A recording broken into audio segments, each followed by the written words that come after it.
welcome to another wonderful Warrior Wednesday. I have to excuse the alliteration. I just couldn't help myself on that. I'm going to just quote my friend Roger Huggins because he says, I haven't seen you in a month of Sundays. And that is about true for us here. I have not seen you all in about a month of Sundays, but I am so thankful you're here tonight. Ray Coates, I already see you out there, brother. So thankful to have dinner with Ray Coates not too long ago. If you are a Warrior here in Texas, and you know that I'm in your area, please hit me up because I do like to eat, if you couldn't tell that. I do want to also make sure we do some housekeeping real quick and early on here. We are about training those church protectors, you guys and gals, who agreed to protect your church, your place of worship, your house of worship. You're standing on the wall working and having a weapon in the other hand while you're working, and I thank you for that. I thank you for joining us here at Warrior Wednesday. We do have a guiding biblical principle here at Protector's Toolkit, and that is Proverbs 18:15. It says this: an intelligent heart acquires knowledge, and the ear of the wise seeks knowledge. Now, if you happen to be talking to a sheriff's deputy, they're a little bit slower, so I like to use the easy-to-read version of the Bible, and it says it this way: wise people want to learn more, so they listen closely to gain knowledge. And I'm just joking. Sheriff's deputies don't know how to read anyhow. So I am a full-time active law enforcement officer. That's just a joke, folks. I am a first responder, and I love those guys and gals, especially when they're backing me up out there. I call you all warriors because it's very important that you understand this. In Exodus, really early on in the Bible, it tells us everything we need to know. The Lord is a warrior. The Lord is his name, and you are created in his image. And what you're doing for your churches means that you are a warrior. I see a lot of people joining us. Carson Cummings, I love it. Kim, I see you from Houston, Chicagoland. Scott Hewins, thanks for being here tonight. Oscar, I see Elgin, Texas again. Barbara, James, all of you, thank you so much. And you know somebody in your sphere of influence that will be blessed by this, will be blessed by a church training just like this. So right now, down there at the bottom, hit the share button. Share it with somebody that will be blessed by this. Share it with your pastor. Share it with other congregants in your church. Share it with the other people on your team. They would definitely be blessed by the stuff we're going to talk to you about tonight.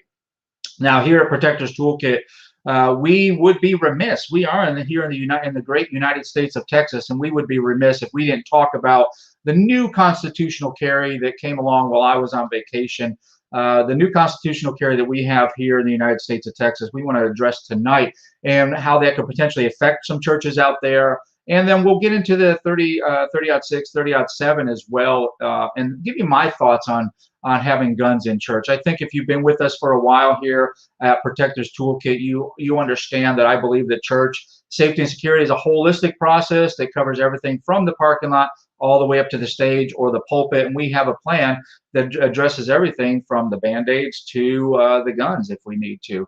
And so we'll talk a little bit about that tonight. But I don't want to get delayed here too much. I want to introduce my friend, one of my assistant instructors actually, that does our 2-day firearms class. If you want a qualified quality set of instruction 2-day firearms class that qualifies your team, make sure you get with us here at Protector's Toolkit. But I'm going to introduce Stephen Bennett. Now, Stephen's a retired Marine. Please don't tell him all the jokes I've made about Marines. Don't drop those in the comments at all. He's probably heard a couple of them on the range anyhow, so you're not telling him anything that he doesn't already know about me. As a prior Army guy, I just feel I owe it to him to give him that. Also an NRA Firearms instructor, Texas License to Carry instructor, Law Shield facility member, and owner of National Personal Defense Academy. My friend Stephen Bennett. Stephen, thanks so much for having. I know you've been being here on the show tonight. I know you've been traveling a little bit. You just got back recently, but give the folks a little bit of a nutshell or an elevator pitch or the Cliff Notes version of Stephen Bennett. Well, as you indicated, I am a retired Marine. And after I retired from the Marine Corps, I was an instructor everywhere from middle school up through college for 23.5 years. Did some contract work for the government. I was with their digital combat systems contract for quite a number of years. And then I went off to pursue other things. Living for a living instead of working for a living. Yeah, you're a professional world traveler is how I like to think of you. Like I said earlier, we would be remiss here at Texas, especially because we're a Texas-based business, if we didn't talk about the new constitutional carry that was adopted here in Texas as of September 1st, the nuances of that, and what that could potentially mean for churches and for those folks who are considering doing it. Really, I think they're going to get some good information here tonight. And I will just make a call to action for you all right now. Hit the name in town or the church you're representing in the comments section. And when you have questions, feel free to get in there. There's no foolish questions, and we will get your questions answered. That's what we're here about at Protectors Toolkit, is making sure you have all the tools necessary to do the best job you can at your house of worship. So, Stephen, in a nutshell, what's the new constitutional carry? What does it say? Well, I'd like to start by defining terms. Number one, what we have here in Texas now is the Firearms Carry Act of 2021.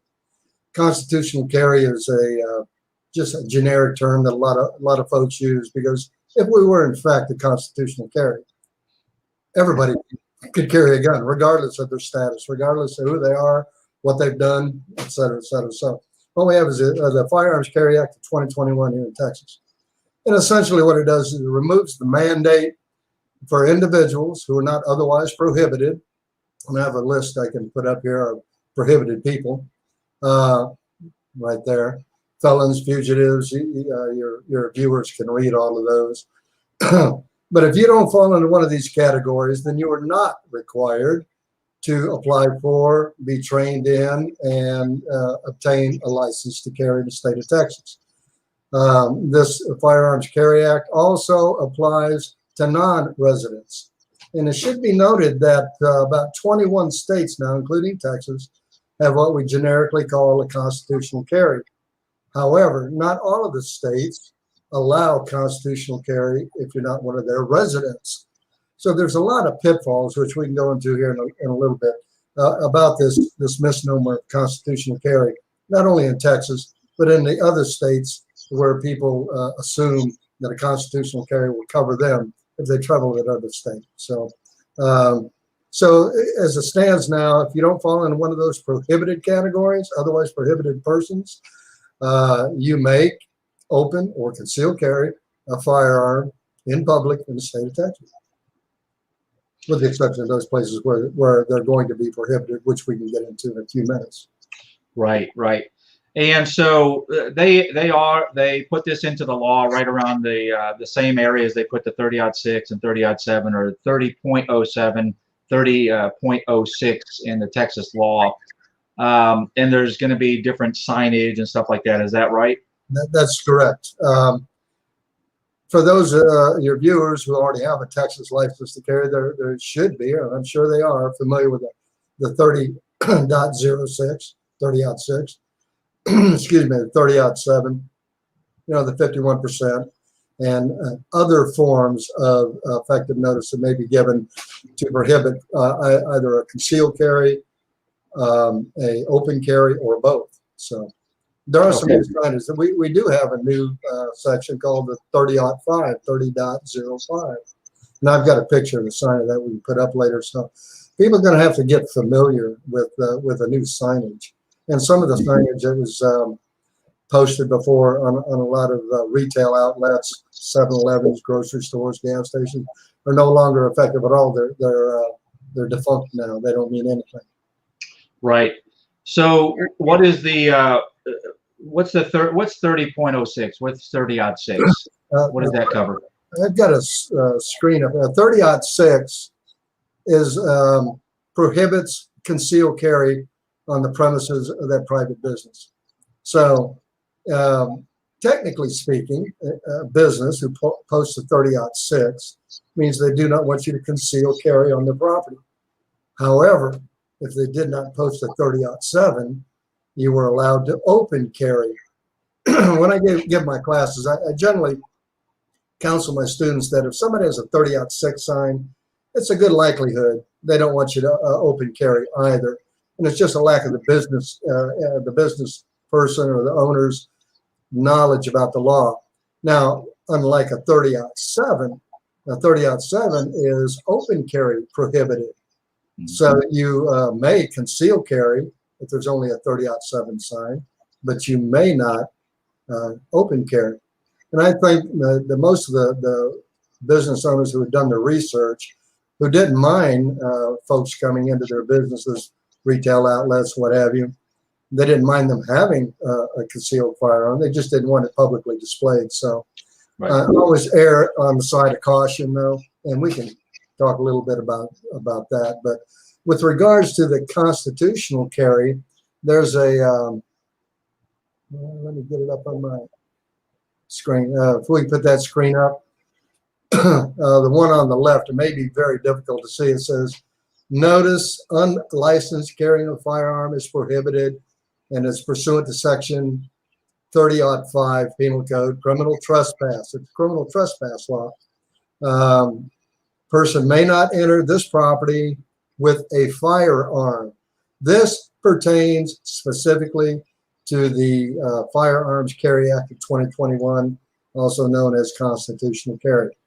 Should be noted, these other signs now that were not legitimate for any other purposes other than property owners posting them to notify you of an intent.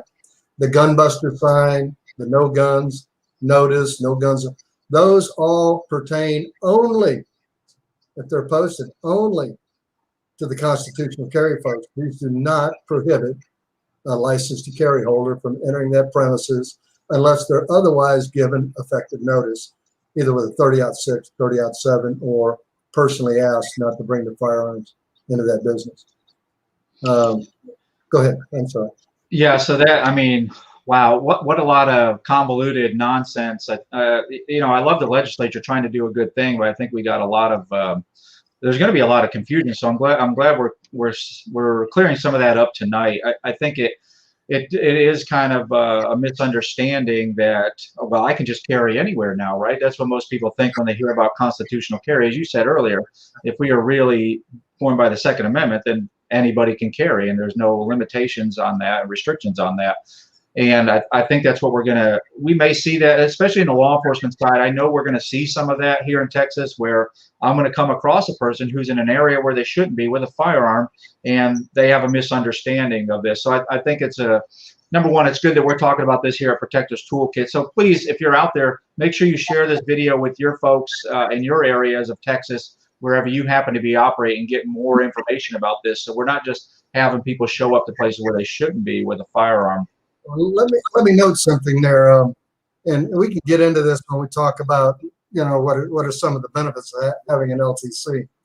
There are a number of issues and a number of areas where if an individual has a license to carry, even under this constitutional carry act, where they get what we commonly refer to as an oopsie or my bad, which means they cannot be arrested if they are instructed to leave and they do so immediately. And that does not hold true with a constitutional carry. If they enter or are found in a place where carry is prohibited, they're done. They don't get it. It's one of the the issues that I had, and I'll be quite frank with you, I was not a big supporter of this legislation for a number of reasons. Number one, up until it passed, it went into effect on 1st September. My right to own, carry, have a firearm had not been restricted as far as I was concerned, because I took the class, got my LTC, became an instructor, and I carry my firearm virtually everywhere. So I didn't feel restricted. One of the issues, and I know you probably want to discuss that, is, you know, carrying in churches, but it goes without saying, and carrying in a lot of places, it's a training issue for me. I spent 21 years of my life in the United States Marine Corps. I've done a lot of offensive firearms training, which is quite different than carrying using an LTC for personal protection, protecting yourself, your loved ones, and perhaps in some rare instances, third party. But it's all about training. We'll go into that a little bit more if you'd like. So.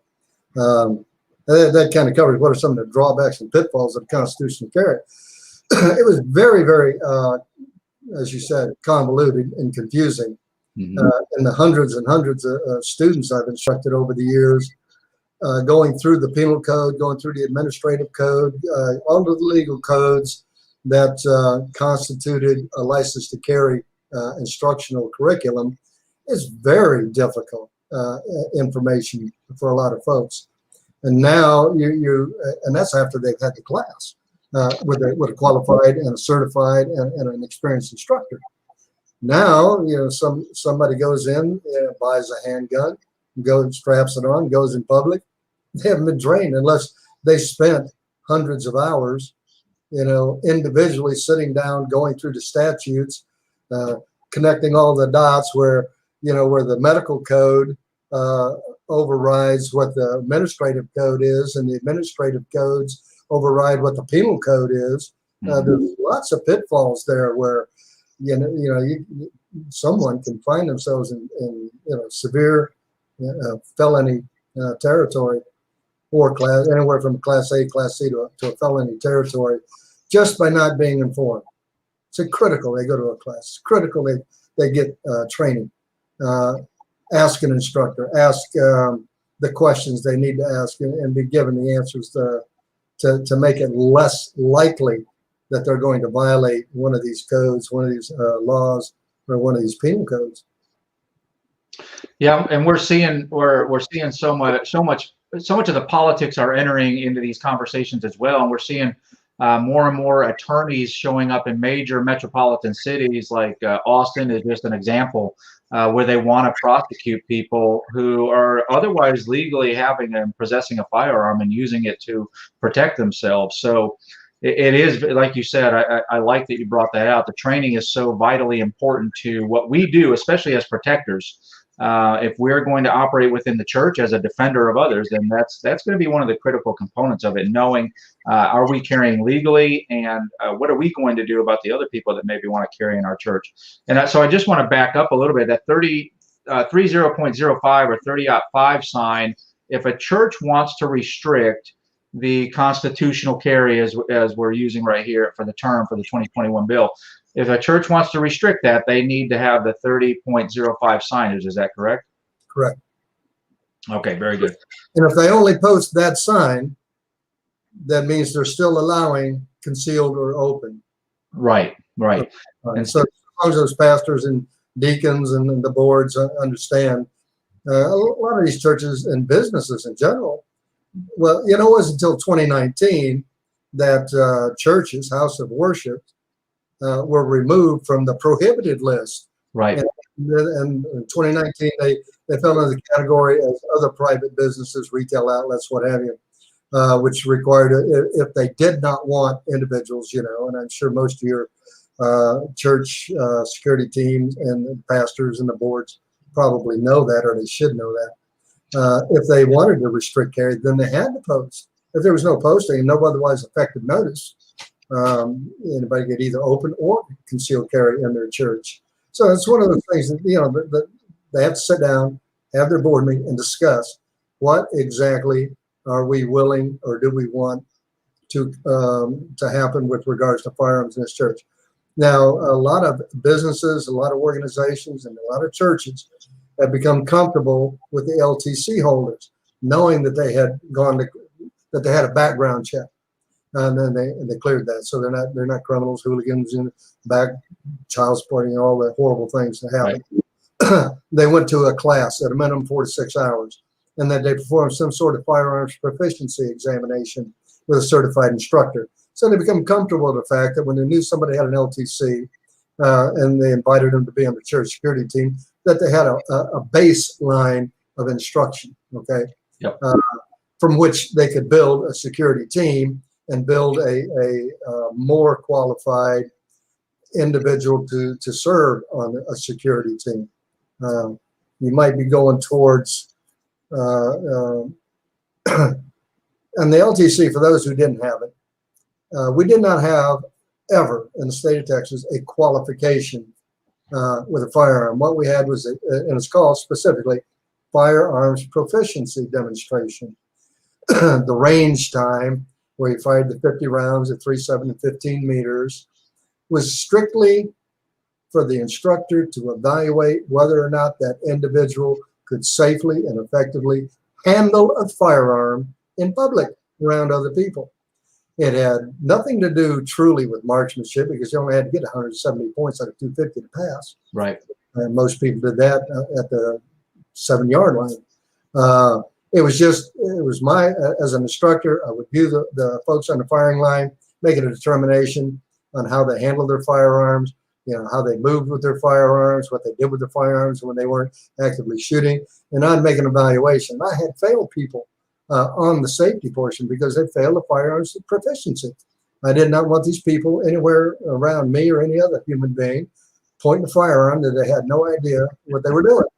So that is the baseline, and that's just to get through the class. But as you well know, and I know you know, your folks who seek your advice and your guidance and your counsel, that is barely even scratches the surface. Training, kinetic training, real-time training, scenario-based training, multiple days, multiple times, and not just once. You can't go out and shoot from a defensive position or move and communicate with fellow team members. A one-time thing is they're perishable skills, and that they have to be done on a regular basis. Ideally, monthly. Better than nothing, quarterly. You know, if you can't afford or they don't have the time or the resources, twice a year. I would say at least twice a year. You know me, I'm on a range as much as I can get out there. And particularly when I changed firearms, I got a couple new firearms here recently, going to the range tomorrow. Because although I'm proficient with many firearms, I'm not proficient with these particular firearms that I just bought. Sure. So I have to go through the same orientation that I did with my other firearms to know how I'm going to act, you know, how these draw differently, how they fire differently, what their capabilities are in emergency circumstances. Because I do a lot of scenario-based shooting. So I understand it's training. I can't stress that enough. And get it where you can get it from qualified personnel. I read some really good data the other day about not only get training, but get it from somebody who's qualified. I mean, you know, Billy Bob, you know, I know a lot of folks here in Texas and where I grew up, you know, grandpa and dad, and, you know, Uncle Joe, they all took us out, you know, on the ranch or on the farm or out in the woods, and we shot 10 cans. That is not defensive firearms training.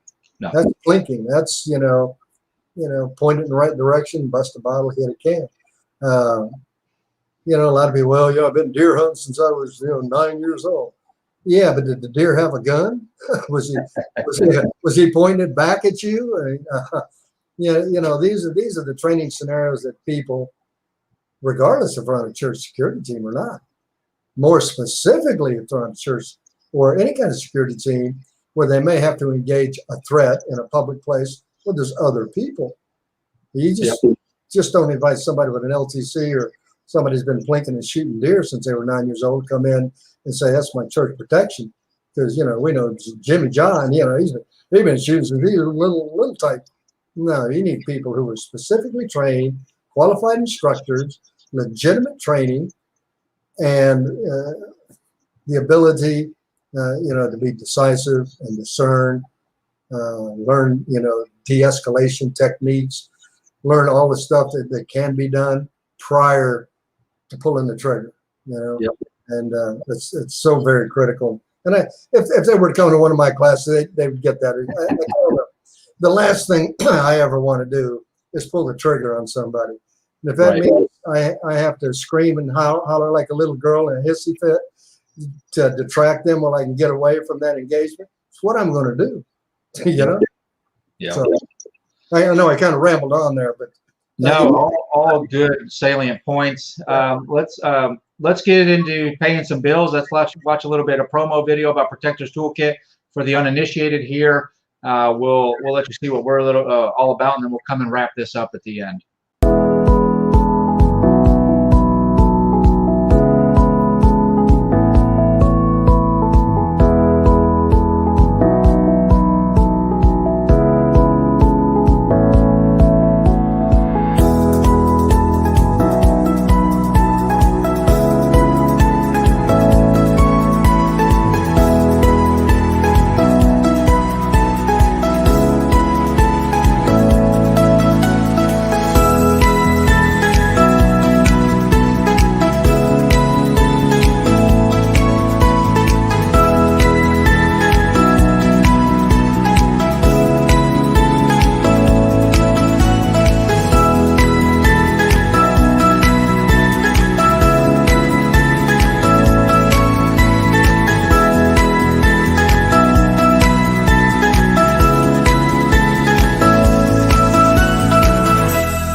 So if you're just joining us tonight, we're talking with Stephen Bennett with MPDA LLC, National Personal Defense Academy LLC, also an assistant instructor for me here at Protectors Toolkit when we do our 2-day firearms classes here in Texas. And Stephen is talking about the new, what we call the constitutional carry here in Texas, the 2021 new bill that came out here in Texas, essentially allowing what they're calling constitutional carry.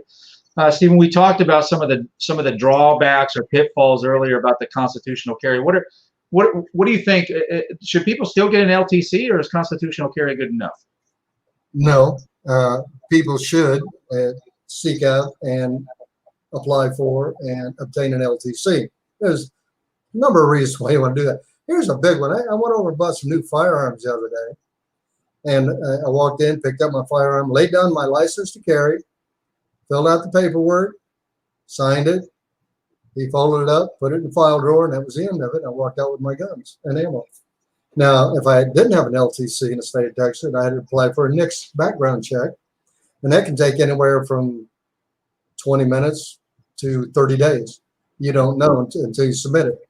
And by the way, there's a lot of things going on with the NICS checks that people don't realize, that they've gone to mnemonic matching on names. So my name is Stephen, and that could match with somebody named Stephen Bennett, who's a criminal felon or something, or sounds like whatever. So there's a lot of pitfalls in the NICS checks.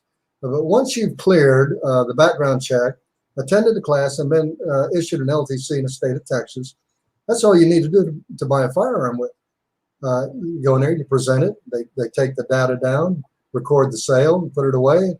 So many days later, it gets destroyed. You hear a lot of stories where people, well, I walked in and got my NICS right away. Rare occasion. I know people wait up to 30 days, and the law stipulates that after a certain amount of time, then if they don't get a response, then they may go ahead and buy the firearm. But who wants to do that? I mean, I don't. Likewise, I mentioned earlier the oopsies. I travel a lot, and let's say hypothetically I forgot that I had my firearm on me, and I walked into the airport, went up, threw my bag on the conveyor belt, start doing my TSA pre-check, and I set off the alarm that I got a gun. They are required by law to allow me to leave. If I was there with a constitutional carry, as soon as I set that alarm off, I'm going to prison. Period. There's no oopsies. There's no forgiving. You're going to be arrested for introducing a firearm into a secure area of an airport. Here's a big one, particularly. I know maybe a lot of church members might be school teachers or work in school districts. They have the federal gun-free zone. And for people who did not realize this in the past, and I'll try to hurry this along, the federal gun-free zone only applied to states where the state did not cover gun carrying in school zones by state legislation, which Texas did. So if I just go by the federal law, I can't take a firearm within 1,000 feet of a school, property, building, facility, etc. With an LTC, I can take my firearm onto the property. I can lock it up, leave it in my car. I can actually, if I felt the need to, walk up to the premise, which is the threshold of the building, with a firearm, either concealed or open, and not be violating the law. Of course, that'd be kind of a foolish thing to do. But for employees who are going to be carrying under the constitutional carry are not covered by that legislation. If a school employee who does not have an LTC enters the school grounds, parking lot, etc., they're going to be arrested for violating the law. It's a prohibited carry place, and they don't have an exemption by way of an LTC. Plus the reciprocity. There's only 14 states in the United States that does not have reciprocity, and we pretty much guess who those are with Texas. So, and again, even if I go to North Dakota, for example, I need my Texas LTC. North Dakota is a constitutional carry state, but they only cover constitutional carry for North Dakota residents. Same thing with Maine. So unless you want to do a lot, but I suggest people research the states and the ones they'll transit through when they travel as to what their firearm carry laws are. But don't assume because a constitutional carry state that it covers you. Texas does. You do not have to be a Texas resident in order to openly or concealed carry in the authorized areas and places that anybody else can carry. You do not have to be a state resident of Texas to do so. So very good. And some of you may be wondering why we're even having this conversation about guns in churches and the constitutional carry here in Texas, the new law. If you have any questions, now's the time to get into the comments section and drop those questions in there. We're going to be wrapping up pretty soon, so I want to make sure we get all your questions answered. And if we close down, obviously this is reviewable on YouTube. Go over to the Protector Toolkit YouTube page, and you can re-watch this, and you can share it with people who need to hear this information. The FBI stats show a 35% increase in hate crimes at churches, synagogues, temples, and mosques from 2014 to 2018. That's the most recent year for which data is available from them. FBSN, Carl Chin, found a 60% increase in non-accidental deaths at these kind of sites from 2014 to 2017. From the years from 1999 to 2017, there's been over a 2,000% increase in violence in churches, non-accidental deaths. And over in the 10-year span between 2007 and 2017, also over at Carl Chin's place, you can see there's over a 500% increase in violence in churches. Folks, it's not getting better for us, and there's a lot of different crimes that we're affected by. It's not just people walking in with guns in church. That's not why we choose to have a firearm as part of our planning and advanced preparation. It's not because of the frequency, it's because of the impact. So when we look at a risk assessment, we don't do a risk assessment and say something should happen or we should have guns in church because necessarily of the frequency. That could be one factor, but the major factor is what would the impact be. So we measure the impact, and what would the impact be if an event took place. If you look at a place like Sutherland Springs where 26 people tragically lost their lives and over 20 injured, that impact is huge for that community. Now, thankfully, they've used it, and they've used God and glorified God through that tragedy. We don't want to see that anywhere else in the United States. That's the deadliest mass shooting in a place of worship, and we don't want that anymore. And so for a lot of congregations, the use of lethal force becomes a really theological or philosophical discussion. And when I come out and do risk assessments, or when I do a training at your church, that's one of the questions I get asked a lot, especially by the church leadership. Should we have guns on our team? And you know what? My answer is always the same. I don't know. Should you? And that is something you're going to have to decide within your church. You can base it on what my risk assessment says about the frequency and the crime data that I'll be able to find in your area, but you're going to have to talk through your church and what you are going to allow. Typically, I will advise a church that even 30-06 and 30-7 should be up. Because if you look at the church shooting as an example at White Settlement, where there were about a third of that congregation pulled out firearms, and if you look at the direction all the firearms were pulled in that congregation, that's a lot of liability for a church to hold on to. What you want in your church, if you're going to have an armed protector team, is you want quality, qualified training, and you want to make it insurable. As Stephen said earlier, that's not Billy Bob's shooting range. That's a company like Protector's Toolkit that has insurance that will also put you on their insurance certificate if you need that for your insurance company. Our training, the 2-day firearms training that we have, is insurable, and that's where you want to go with your advanced planning in this. Church leaders, they're struggling with the best way to serve their congregations, and that is going to be something the church is going to have to wrestle with. Now, one of the things you may have, and quite frankly, you're going to have someone in your church, if you decide to be armed protectors in your church, or you already are armed protectors in your church, you already have some people who object to that. You know them, maybe you already have a vision of them already, that they are just against it for one reason or another. And you know what, folks, that's okay.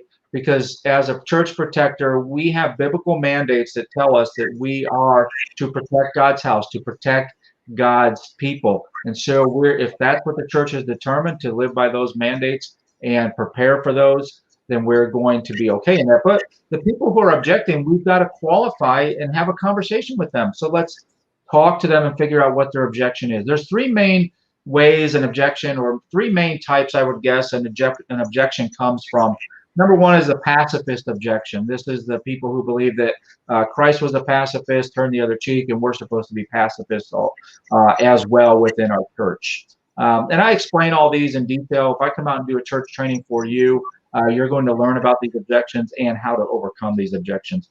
The martyr is the other one we need to qualify. Is it because we're martyrs and I have a belief that God's got us and God's going to protect us, so I don't need to have guns in church? That's another conversation we can have, and we help this person overcome that. And the last but not least is a thing I think we see a lot of, especially in churches who, you know how to carry a gun. You've been carrying a gun forever. We're not going to give you any more training. Just strap that gun on. These are the ones who may compromise the core mission of the church. If the core mission of the church is comfort, refuge, worship, and learning, then we don't want to compromise that by having church special operations or church SWAT teams where we're dressed in all black, slinging our AR-15s. We want to make sure that we're complementing the core mission of the church. When people are showing up for the comfort, the refuge, the worship, and the learning, we want to complement all of that. The greatest thing that we can do as a church protector is serve others. We have to have a servant's heart in everything that we do with this. It's been said over and over again, especially by the 2A crowd or the Second Amendment crowd, which I am a proud supporter at. The only thing that stops a bad guy with a gun is a good guy with a gun, and there are a ton of cases that support that. So if you want to be able to de-escalate somebody with a gun that is shown up on your property, then you have to meet that force with an equal or greater amount of force. How do we get greater than already having a gun? We have qualified quality training and know what to do with that. Listen, folks, if you have a license to carry as your base for your church safety and security team, or you have the CCW for your state, that's not a standard for a church protector. Get qualified quality training that is insurable, because as Stephen alluded to earlier, to qualify or to shoot a paper target to be able to carry your license is not a standard that we use for protection of others. That's a protection of self. The license to carry, the concealed carry, that is a self-protection license. Maybe sometimes in defense of a third person, but it's mainly intended for you to defend yourselves. It's you'll notice if you've ever been through one of those, when you were on the range doing your qualification, the paper target wasn't shooting back at you, it wasn't moving, it wasn't angry, and there weren't 300 people that you love and care about in between you and that target. So please get the qualified quality training you need. We do that here for you at Protectors Toolkit. It's up to your church to decide what level of force you want to have, and you have to be able to meet the force that you want to de-escalate with the force or greater than that force. Stephen, thank you for being on tonight. It's such a blessing always to talk to you, especially about this kind of stuff. You have such a heart for it. And if people want more information, especially if you're in the United States of Texas and you want to get a license to carry, how can people get a hold of you? Well, I see it's flashed up on the screen there, Stephen at npdallc.org. Shoot me an email. Just want a question or to elaborate or want some more resource material, I have got years of resource material, stuff I can shoot off to you pretty rapidly. You won't have to go looking for it. So, and then again, questions, or you want to schedule some training. I'd be glad to take care of that for you. I'm a concierge trainer. I do not schedule training online. I schedule training with people I have met, people I have talked to, people I've been able to ascertain their mindset, and then we'll agree to the training and the type of scenarios, scenario-based training we're going to run. Awesome. Very good. Stephen, again, thanks for being on the program tonight. I know you have a lot going on in your life, so I always want to make sure that I honor your time.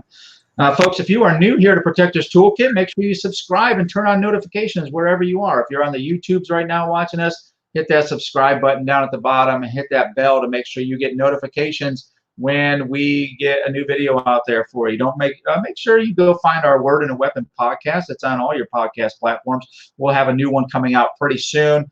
Just getting back from vacation, getting everything done. So I'm going to put out a new Word and a Weapon podcast here pretty soon. And we'll launch that and let everybody know when we put that out there for you. Don't forget to go to our membership site. Goodness gracious. If you want time back in your day to be able to lead the team that you want to lead and be able to do it easily without having to put a lot of legwork in and a lot of scratching of the head and figuring out how we're going to do it, that's what the membership site is all about. We have the done-for-you training for your team, so you don't have to figure out what to train on and how to train it. We've got the PowerPoints in there for you. We've got the leadership guides in there for you. We've got the forms in there that you need to run a successful safety and security ministry at your church. Listen, if you've been to some live in-person training, you are on fire for church safety and security. Why not save some time, some headache, and get into the membership Protectors Toolkit? There's no risk to get into it. If you don't like it, let us know. We'll get you right out of that. We are still booking. We still have some minor openings for 2021 live in-person training. Whether you want the basics of church safety and security, you want de-escalation training, you want the 2-day firearms course at your church, we're going to bring it to you. And I'm going to tell you what, if you do everything that I need you to do at your church to bring us there as a host church, then I'm going to give you up to $500 in grant money right back to your church. Yes, I said it here, folks. I'm going to give you up to $500 back in grant money right to your church, writing you a check, and you can use it for your team. You need some new radios, want to buy a radio, need some new equipment, use that money right there just for hosting a course with Protectors Toolkit. Don't forget, we also do risk assessments. Kimberly, I saw you join us tonight. I was just out in California, certainly blessed to help them in their needs for a risk assessment and do a training for them out there. And they'll be getting about their 50 to 60 page report from me. I've got the crime data already put together in there, broken down by days of the week for them so they can see the crime within a 1 mile area of their church. And I'm going to go over their security posture as it is currently, expose some opportunities and some low-hanging fruit so they can go from good to great in their church safety and security where they want to be. Go like and find us and see us on all of our social media. If this blessed you tonight, share it with somebody. Sharing is caring. And don't forget, everybody, like I always say, warriors, protectors of others, keep them safe.